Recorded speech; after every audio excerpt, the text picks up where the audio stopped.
Alright everybody, so here it is. This is the Apple Pencil 2 USB-C, if that's what Apple wants to call it. Or if it's the USB-C Apple Pencil, who knows. But this is Apple's most affordable Apple Pencil, and that's how they're marketing it. And I wanted to kind of put it through its paces, see what it's like, how to connect it, what are the features that it has, what are the features that Apple omitted, compared to the Apple Pencil 2, and then also compared to some other Apple Pencil alternatives from third parties that are out there at a much cheaper price point. So let's see if this thing is worth $79 and even worth your time. Let's get into it. So let's quickly get this Apple Pencil USB-C unboxed. You can see that the unboxing experience is very similar, if not identical, to the Apple Pencil 2. It has everything you need, but you can see on the outside of it, it actually gives you a little bit of a walkthrough of how to actually connect it. So on the back of it, you do get a little diagram that lets you know, like, hey, you're gonna need a USB-C cable to get this connected. And it also tells you the compatibilities of the Apple Pencil 2, which we'll touch on in a little bit. But when you open it up, you get just an envelope full of the paperwork, very similar to the Apple Pencil 2, and then you get the pencil itself wrapped in this like wax paper, plastic or whatever the case may be. And then the first thing you notice is that like pencil cap. So the pencil cap is actually not fully removable. It just slides open, revealing the USB-C port to charge and to actually pair up. And then it closes on itself to actually be able to hide that USB-C port, which is great to see. Compared to the Gen 1 Apple Pencil, where the cap was actually removable completely, I lost at least 10 of those Apple Pencil caps and would buy multiple of them from Amazon to replace those Apple Pencil caps. But this one is not removable. And then the other thing that you notice when you hold it next to the Apple Pencil 2 is actually two things. First is that when it is in the closed cap position, the Apple Pencil USB-C is actually a little bit shorter than the Apple Pencil 2. And then when you open it up all the way, they're actually identical in length. I don't know if it's just kind of the way I'm holding it, but I think the USB-C Apple Pencil actually feels a little bit heavier. And I'm going to reference the specs of each Apple Pencil to see which one actually weighs more and then put it on the screen. But to me, at least at first glance or first hold, it actually feels a little bit heavier. Not by much, but just a little bit, and in a comfortable way. And then the last thing I do want to mention is that the Apple Pencil cap is very satisfying to open and close. It kind of gives you this like very kind of passive thud when you close it. I can see people using this as a fidget toy a lot at their desk, kind of like the modern day version of clicking your pen over and over again. But that is what you get in the unboxing experience. Now let's test this thing out. Alright everybody, so let's get right into this video and start talking about the functionality of this USB-C Apple Pencil. So you can see I am using an M1 iPad Pro to test all this out.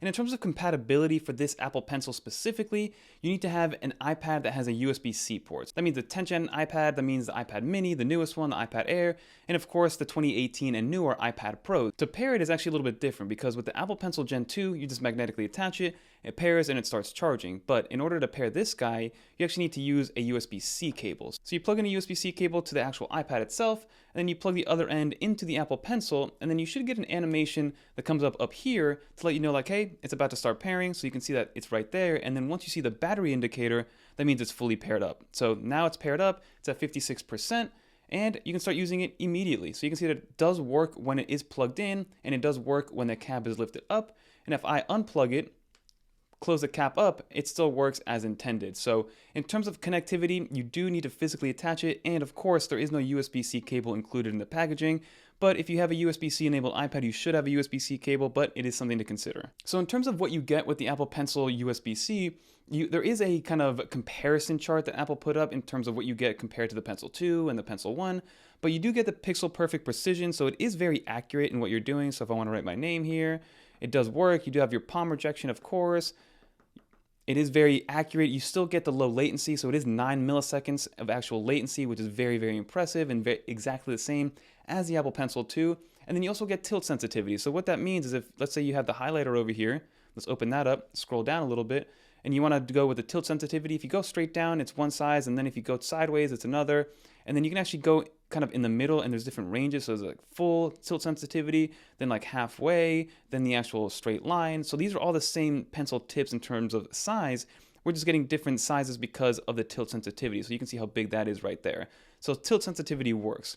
One thing that was omitted for this $79 USB-C Apple Pencil is pressure sensitivity. So pressure sensitivity can be most used or most well kind of seen with the actual watercolor or with the crayon. So basically, if I were to just hold this down and hold it down softly, it would actually go one color. But if I press down hard, it'll show up as a different color because it's going to be more color. But that's only happening with the Pencil 2, and it does not happen with the USB-C Apple Pencil. So if you're somebody that relies on different shades of the same color because you're pushing a little bit harder or pushing a little less hard, then this is not going to be for you because you're going to need the Apple Pencil 2 for that functionality. Another piece that was fully omitted was the actual double tap gesture. So with the Apple Pencil 2, you can actually double tap to switch between eraser and your tool, or switch between your favorite tools and things like that. This does not have a double tap gesture at all. So you have to manually select what you want, which is not the end of the world. I don't really use it too often on the Pencil 2, but it is something that was omitted and something to take note of. And then one other feature that was actually brought to the Apple Pencil USB-C is the hover feature. Now, it only works with an M2 iPad Pro, and I actually only have an M1 like I mentioned earlier, so I can't show it off, but this does support the hover feature if that's something that you absolutely need from your Apple Pencil USB-C. And then the last thing, from a comparison sake, is that you actually cannot engrave this for free, versus with an Apple Pencil 2, you can get an engraving. I never engrave my Apple products because I like to resell them after the fact or trade them in and things like that. But if you are somebody that wants to engrave your Apple Pencil, you can only do it on the Pencil 2 and not the USB-C Apple Pencil. Now, one nice thing is that this still magnetically attaches. Now, it doesn't charge or pair up magnetically, but it does magnetically attach. And I will say that from what I've kind of noticed, maybe it's the fact that this is a little bit older now at this point, but I don't think magnets degrade that much, if at all. But the actual magnetic attachment seems to be a little bit stronger on the actual USB-C Apple Pencil versus the Apple Pencil 2, something that I did notice on my own use cases. Now, one thing I was curious about is, can you have two Apple Pencils paired up at the same time? And I believe the answer is no, but let's see. So if I pair this Apple Pencil by just putting it on here, you can see that it is unpaired right now because I think this one was paired, but now it is fully paired up. Now I can start immediately drawing with it, and you can see that with my actual pressure sensitivity. This is a great example. Same with the crayon, so if I'm just lightly pressing it, but then if I press hard, you can see that I get more of the pressure sensitivity on there, but you can see that it is working. And then if I grab my Pencil USB-C, it actually is not working. So if I would need to plug this back in to repair it, and it's going to go through the same animation. So the Apple Pencil 2 should pop up here. Then I should get the actual battery indicator once it is fully paired up.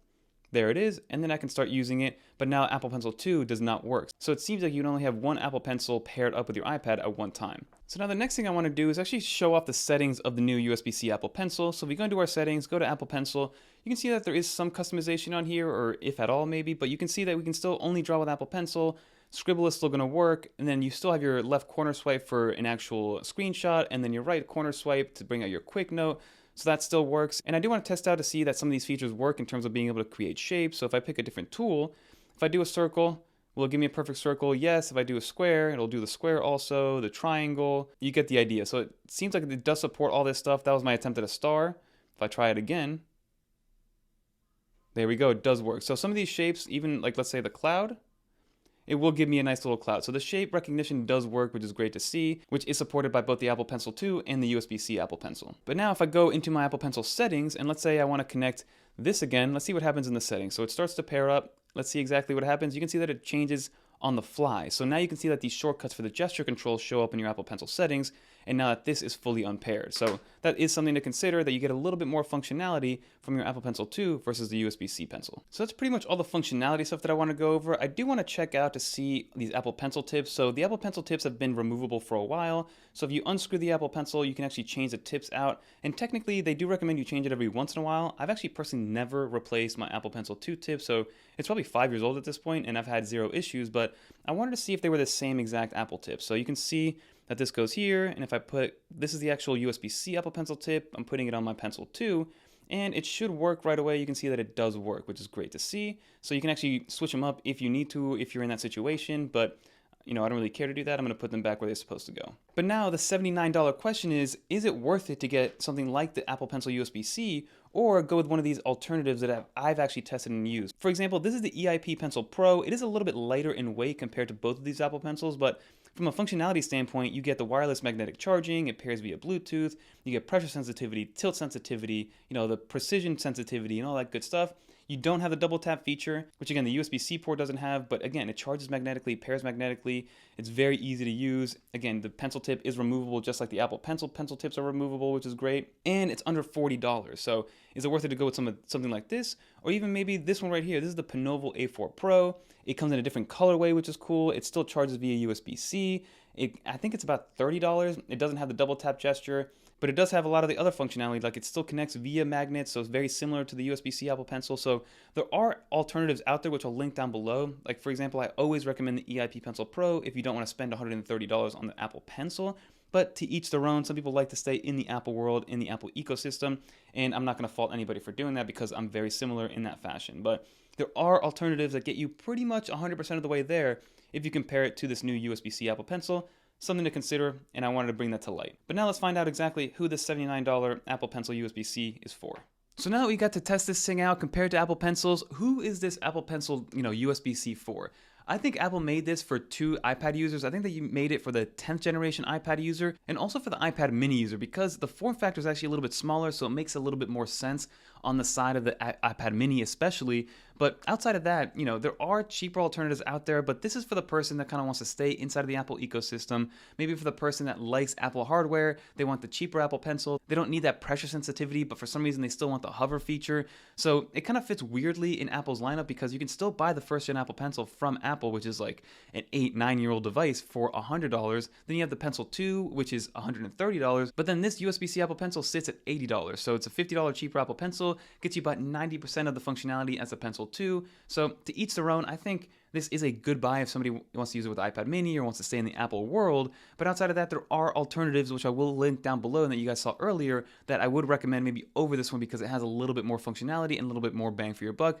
But I also understand that people want to buy Apple products and not these third-party products. But I think that's what Apple's kind of hoping is going to happen, that they want to stay with a reliable company and they want to buy it directly from Apple. And they'll see this as just a $50 cheaper Apple Pencil. So I think it's for that person. And also in the education space, this is going to sell like hotcakes in my opinion with that iPad 10th generation. But let me know in the comment down below if you guys actually picked one of these up. What do you guys think about this Apple Pencil? Do you wish there was more functionality or maybe something newer? Like, what would you want out of an Apple Pencil? I know we always say, like, we really want Apple to maybe innovate on the Apple Pencil and give us something new, but like, what would we want out of it that would be kind of something that would be worthwhile changing? Like, I'm not a big fan of just change for the sake of change.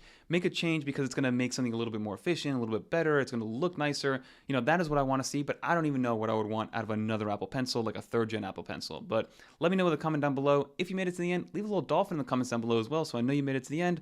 And if you guys want to watch some more iOS, iPadOS, or macOS content, click on one of these videos right here. And until next time, I'm Fernando, and I'm out of here, everybody.